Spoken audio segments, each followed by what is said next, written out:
Hello students, तो welcome to this lecture of electrostatics. पिछले lecture का सब लोगों ने देखा है, पिछला लेक्चर सभी लोगों ने देखा है ऐसा मैं एक्सपेक्ट कर रहा हूं। उस लेक्चर में हम लोगों ने गॉस लॉ के बारे में पढ़ा और गॉस लॉ का जो एक्सप्रेशन है मैं एक बार लिख लेता हूं सो दैट वो रिवाइज हो जाएगा और उसी का कंसेप्ट हम लोग यहाँ यूज करेंगे। तुम तब तक हेडिंग तो देख ही रहे हो। गॉस लॉ में हम लोगों ने क्या पढ़ा था? Integration closed integration E dot D S is equal to phi and that is equal to q upon epsilon naught। ये हमारा एक्सप्रेशन था गॉस लॉ का। ये हम लोगों ने कल जब लेक्चर कंक्लूड किया यानी लेक्चर एंड किया तब हम लोगों ने एक्सप्रेशन लिखा था। ओके, और ये था हमारा गॉस लॉ। आज का हमारा टॉपिक है we have to find electric intensity due to uniformly charge spherical shell और hollow sphere using Gauss law. यानी गॉस लॉ की मदद से, गॉस लॉ को यूज करके हम लोगों को एक स्फेरिकल शेल या फिर हॉलो स्फीयर जिसके ऊपर हम लोगों ने चार्ज दिया उसके वजह से इंटेंसिटी निकालना है। मैं पहले कंसेप्ट बता देता हूं, कंसेप्ट क्या है। देखो, जैसे फॉर एग्जांपल ये एक शेल है, शेल यानी हॉलो स्फीयर। ओके, उसके ऊपर हम लोगों ने चार्जेस दिए है ऐसे ठीक है, ये हम लोगों ने इसके ऊपर चार्ज दिया है। लेटर से हम लोगों ने क्यू चार्ज दिया इसके ऊपर और ये शेल का रेडियस है कैपिटल आर। ठीक है, शेल का रेडियस कितना है? कैपिटल आर, और हम लोगों ने चार्ज दिया क्यू। तो सिग्मा यानी सरफेस चार्ज डेंसिटी का वैल्यू कितना आएगा? ये स्फीयर है तो इसका वैल्यू आएगा Q upon area is 4 pi R square. ये हमको पता है, ये हमको पता होना चाहिए।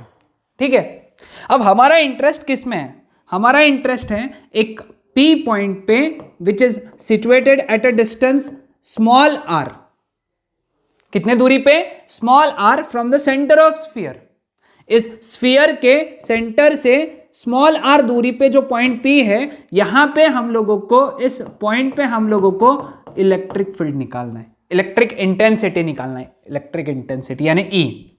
ठीक है, तो ये सिचुएशन दिया हुआ है।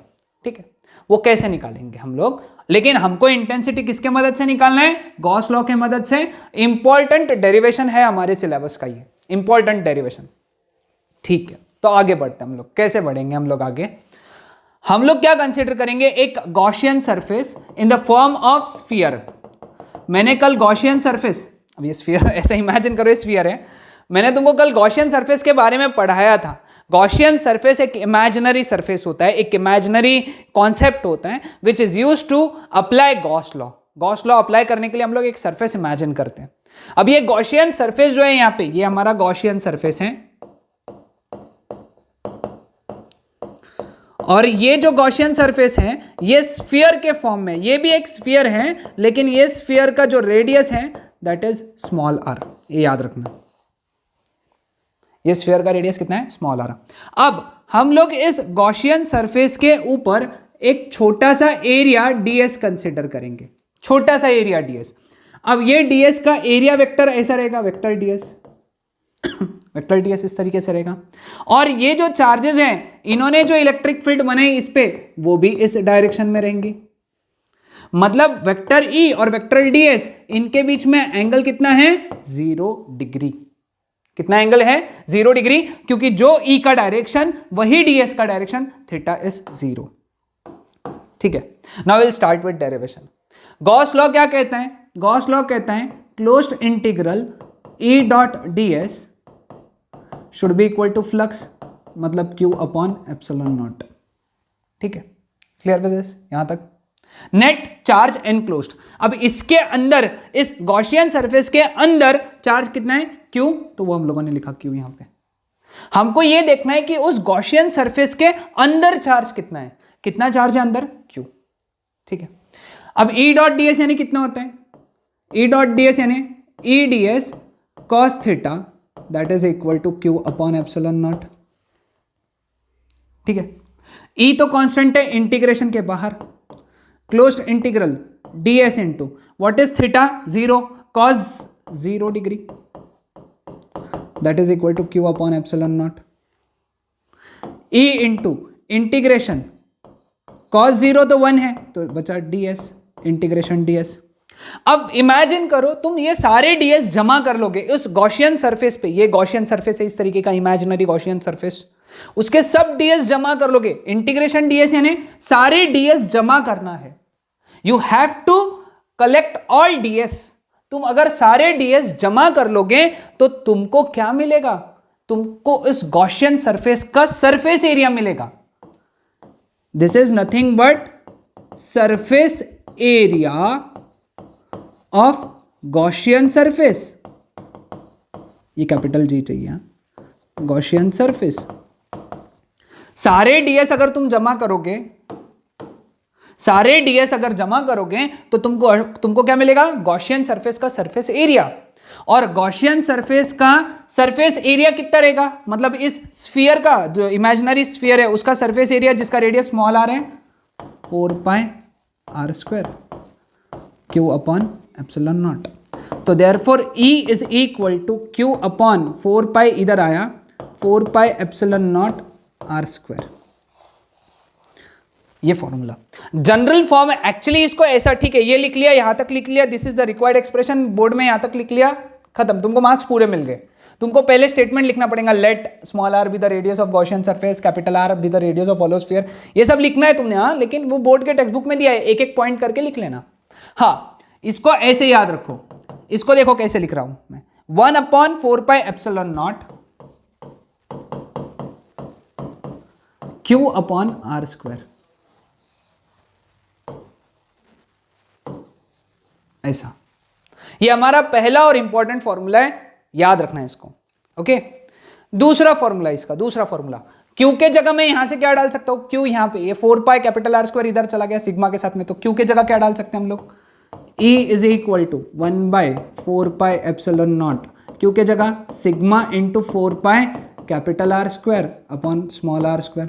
4 पाई कट हो गया, तो देयरफॉर E का दूसरा फॉर्मूला बन गया sigma capital R square upon small R square.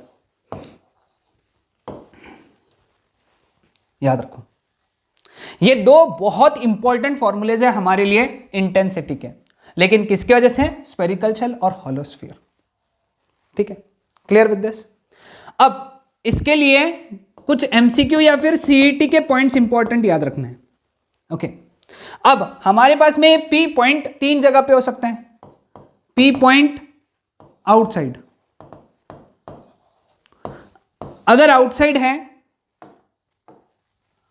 अगर आउटसाइड है तो ये 3 फॉर्मूलेज, सॉरी 2 फॉर्मूलेज, ये दोनों. ठीक है, अब पी पॉइंट सरफेस पे है. ओके, सरफेस पे, मतलब ये पी पॉइंट यहां पे है, यहां पे सरफेस पे, तो ये स्मॉल आर का डिस्टेंस जो है कैपिटल आर के इक्वल हो जाएगा. इमेजिन करो ना, पी पॉइंट को तुम पीछे पीछे सरफेस तक लेके आए, सरफेस तक लेके गए तो small R is equal to capital R, है ना. ध्यान में आया कि नहीं आया सबको, small R is equal to capital R. कब, जब ये पी पॉइंट सरफेस पे है. ओके, तो small R is equal to capital R अगर सब्स्टिट्यूट किया तो यहां पे ई के फॉर्मूलेस क्या हो गया, पहला क्या बन गया, 1 by 4 pi epsilon naught Q by capital R square, ये पहला फॉर्मूला बन गया.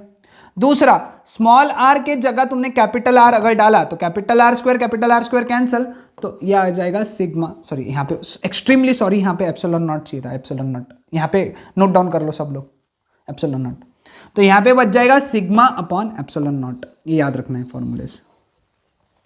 ये किसके लिए है, सरफेस के लिए. आउटसाइड के लिए ये दोनों सीईटी के अंदर लिख लो, अगर P point lies outside the sphere, outside the spherical shell, तो ये 2 formulas. P point on the surface, तो ये फॉर्मूला. और तीसरा फॉर्मूला है पी पॉइंट इनसाइड.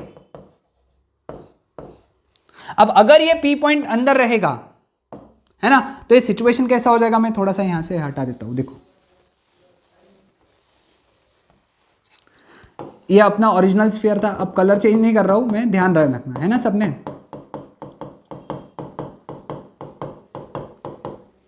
ये है क्यू चार्ज लेटस से, ठीक है, रेडियस है कैपिटल आर.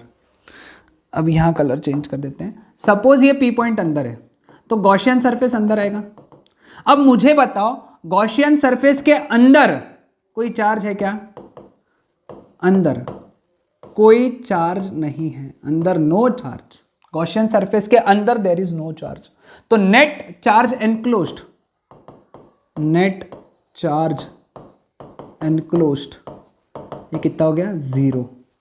तो integration E dot D S भी 0 हो गया। तो यहां पे हम लोग फॉर्मूला याद रखेंगे कि इलेक्ट्रिक फील्ड कितनी रहेंगी, 0। आया क्या ध्यान में सबको? क्योंकि अंदर कोई भी चार्ज नहीं है, यहां पे कोई भी चार्ज नहीं है, सारा चार्ज बाहर है ना। ये यहां पे सारा चार्ज देखो, यहां पे सभी चार्ज बाहर है, अंदर कोई भी चार्ज नहीं है। क्योंकि अंदर कोई चार्ज है ही नहीं, तो नेट चार्ज एनक्लोज्ड 0। तो integration E dot D S कितना आएगा, 0। तो यहां से e का वैल्यू भी कितना आ जाएगा, 0। लेकिन मतलब यहां से क्या समझे तुम कि अगर पॉइंट इनसाइड है तो अंदर कोई भी इलेक्ट्रिक फील्ड नहीं बनती। किसके? स्फेरिकल शेल या फिर हॉलोस्फीयर के। हॉलोस्फीयर या फिर स्फेरिकल शेल के अंदर कोई भी फील्ड नहीं है। लेकिन याद रखना है किसके लिए? हॉलोस्फीयर के लिए। समझ में आए सारी बातें? तो ये सब अच्छे से इसका डेरिवेशन अपने बोर्ड्स के बुक से नोट डाउन करना है, सीईटी के पॉइंट्स उसके नीचे लिख के रख लेना है। ओके चलो अब हम लोग इसके ऊपर कुछ न्यूमेरिकल सॉल्व करते हैं। तो हमारा पहला न्यूमेरिकल देखो, अ स्फीयर ऑफ रेडियस। हम लोग क्या करते हैं, यहां पे कोई भी न्यूमेरिकल सॉल्व करते वक्त गिवन लिखना चालू करते हैं, है ना।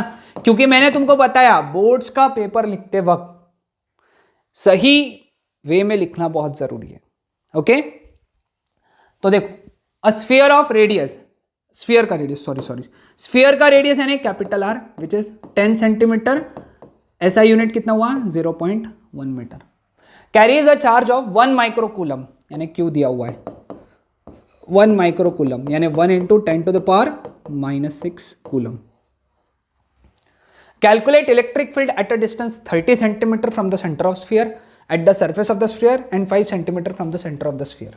ठीक है, यानी फर्स्ट केस में स्मॉल आर 30 सेंटीमीटर है, इलेक्ट्रिक फील्ड निकालना है।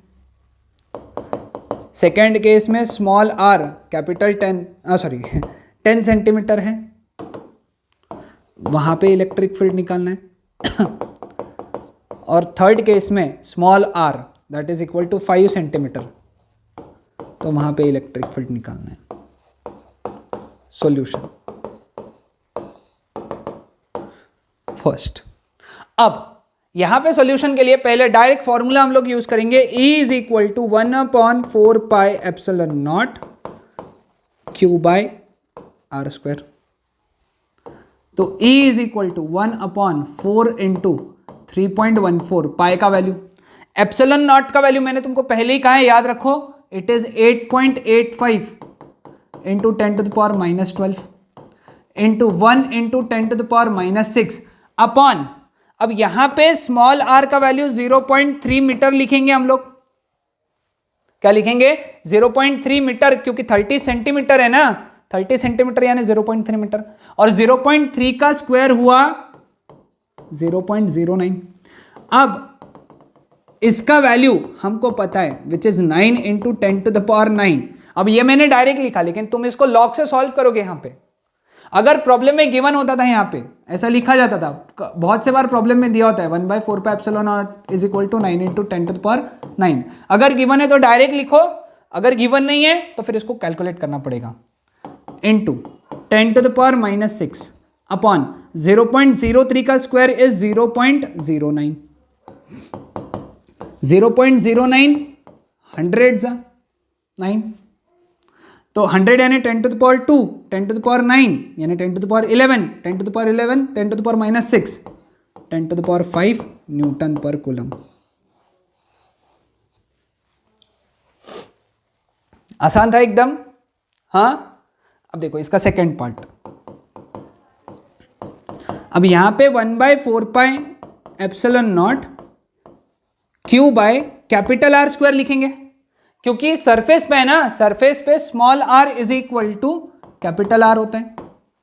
तो therefore E is equal to 1/4 pi epsilon naught की वैल्यू 9 इंटू 10⁻9, Q की वैल्यू कितनी है 10⁻6 अपॉन कैपिटल आर की वैल्यू कितनी 0.1, 0.1 का स्क्वायर 0. ये कितना हो गया 0.01 यानी 10⁻2। ये ऊपर आ गया तो E का वैल्यू कितना हो गया 9 इंटू 10⁵ न्यूटन पर कूलम। कैलकुलेशंस है, सिंपल कैलकुलेशंस। तीसरा यहां पे लिखना small R is less than capital R, since यहां पे 3 dot, since small R is less than capital R E is equal to 0। That's it. क्योंकि वो पॉइंट अंदर है ना, small R 5 centimetre, radius 10 centimetre है, देखो रेडियस 10 सेंटीमीटर और ये 5 सेंटीमीटर, यानी वो पॉइंट स्फीयर के अंदर है, तो वहां पे इलेक्ट्रिक इंटेंसिटी 0। अभी थोड़ी देर पहले डिस्कस किया था हम लोगों ने, वहां पे इंटेंसिटी 0 होती है ना। आसान सिंपल था ये न्यूमेरिकल। तो सभी ने लेक्चर पॉज करना है और फटाक से नोट डाउन कर लेना है। ओके नेक्स्ट, चलो आगे बढ़ते हैं हम लोग। अगला क्वेश्चन, ये आज का लेक्चर का लास्ट न्यूमेरिकल है। Uniformly charge conducting sphere of 2.4 metre diameter. देखो गिवन में क्या दिया हुआ है, यहां पे डायामीटर दिया है उसका कैपिटल डी लेटर से 2.4 मीटर, तो देयरफॉर रेडियस कितना होता है, डायामीटर बाई 2 मतलब 1.2 मीटर। ठीक है। सरफेस चार्ज डेंसिटी मतलब सिग्मा, सिग्मा कितना दिया हुआ है 80 माइक्रो कूलम पर मीटर स्क्वायर। लेकिन देखो ध्यान से, माइक्रो कूलम है तो लगेज इसको हम लोग लिखेंगे 10⁻⁻6 कूलम पर metre square. Find the charge on sphere on the total electric flux, okay and चाहिए था, एंड चाहिए था, sorry extremely sorry, and the total electric flux leaving the surface of the sphere. Find the charge on the sphere, है ना। To find, अपने को क्या निकालना है, टू फाइंड चार्ज और फिर बाद में टोटल इलेक्ट्रिक फ्लक्स। ठीक है। अब सॉल्यूशन देखो कैसे इसका सॉल्व करेंगे हम लोग, है ना। अब देखो यहां पे सॉरी, सिग्मा का फॉर्मूला क्या है, Q/4πr²। तो therefore Q is equal to sigma into 4πr²। Q is equal to sigma कितना है बेटा यहाँ पे 80 इंटू 10⁻⁻6 इंटू 4 इंटू 3.14 इंटू 1.2 का स्क्वायर।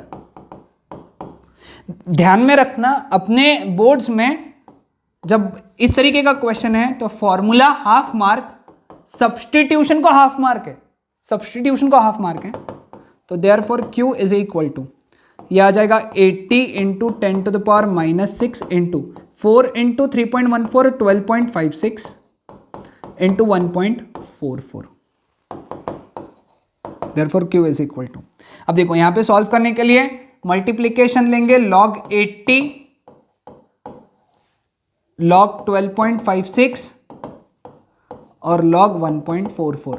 सभी को लॉग कैलकुलेशंस आते हैं ऐसा मैं एक्सपेक्ट कर रहा हूं। अगर नहीं आते तो मैंने मैथमेटिकल टूल्स नाम के प्लेलिस्ट में how to calculate log and anti log ये बनाया हुआ है, वो वीडियोस देख लो एक बार।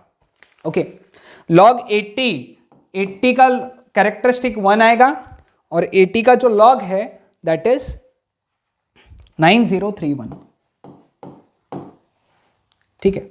फिर 12.56, तो इसका कैरेक्टरिस्टिक भी 1 आएगा। 12 का 5 और 6 में 12, 5 and 6 it is 0990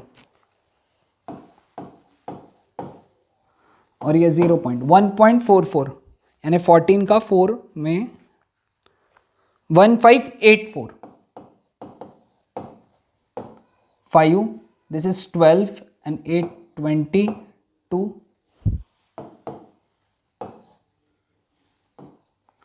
2 9 is 11 5 16 1 carry 10 11 1 carry 3.1605 है ना।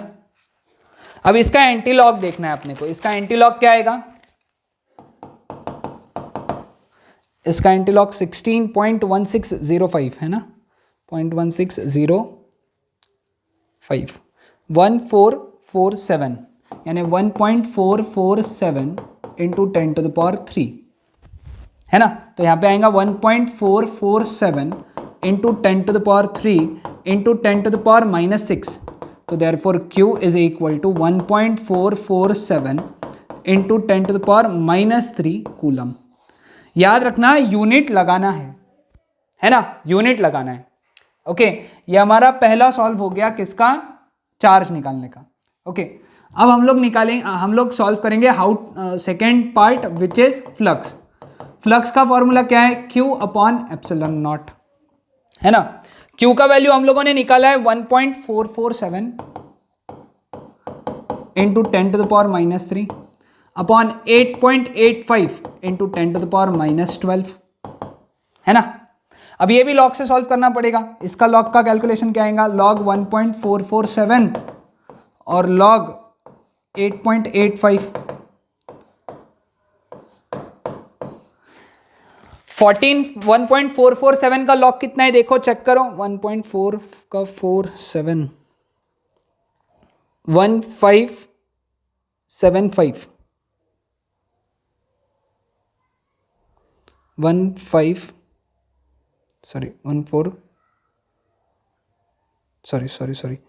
it is 1605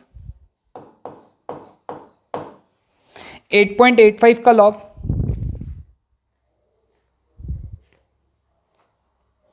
क्या आएगा, 9469 15 minus 9 it is 6 1 carry 10 minus 7 3 1 carry 6 minus 5 1 11 minus 9 2 1 bar 1 antilog 0.2136 है ना, 0.213 एंड 6 1635 यानी 1.635 इंटू 10⁻⁻1 1.635 इंटू 10⁻⁻1 और इनका कैलकुलेशन क्या आया 10⁹ so total flux is 1.635 into 10⁸ unit क्या आएगा, न्यूटन मीटर स्क्वायर पर कूलम। यूनिट सही लगाओ बेटा क्योंकि यूनिट के मार्क्स कट जाएंगे, नहीं तो हाफ मार्क लगता है हमारा यूनिट का, है ना, हाफ मार्क कट जाता है अगर गलत यूनिट या यूनिट नहीं लिखते हो, तो वो तो मैंने बताया हुआ है। सो ये था हमारा आज का टॉपिक। अगले लेक्चर में हम लोग जो बात करेंगे वो बात करेंगे electric intensity due to infinitely long straight wire, okay, और उसके ऊपर कुछ न्यूमेरिकल्स डिस्कस करेंगे। So that's it for today.